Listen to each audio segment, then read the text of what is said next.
ಬ್ರಹ್ಮ ಹಾಗೂ ಮಹೇಶ್ವರನ ಹೀಗೆ ಅಹಂಕಾರ ಭಾವನೆ ವಿಕೃತಿ ಭಾವನೆ ಉಂಟಾಯಿತೆಂದಾದರೆ ಲೋಕದ ಸಾಮಾನ್ಯ ಮನುಷ್ಯರ ಪಾಡೇನು ಇರಲಿ.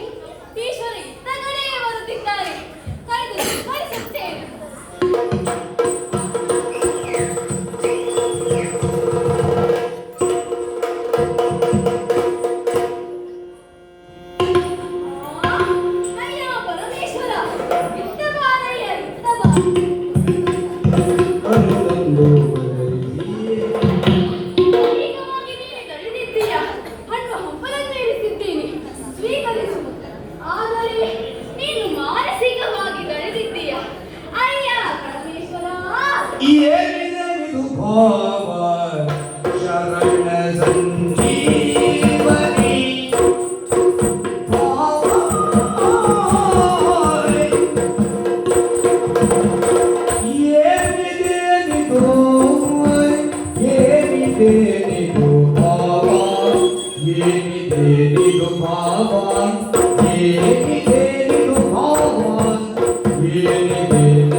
ಸಿಂಧು ಶಯನನು ನುಡಿದ ಮುಂದೆ ಸಿಂಧು ಶಯನನು ನುಡಿದ ಮುಂದೆ ಭಾರತ ತುರದಿ ಒಂದು ಕ್ಷತ್ರಿಯರ ಶಿರದಿಂದ ದಪ್ತಿಯ ಪಡಿಪೆ ಸಂದೇಹವಿಲ್ಲ ಇದಕ್ಕೆ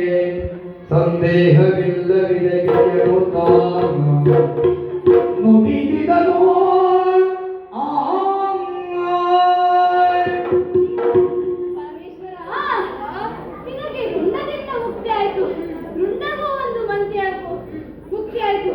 ಆದರೆ ರುಂಡಾಡಿದ ಕೊನೆಯ ಮಾತನ್ನು ನೀನು ಕೇಳಿದೀಯಾ?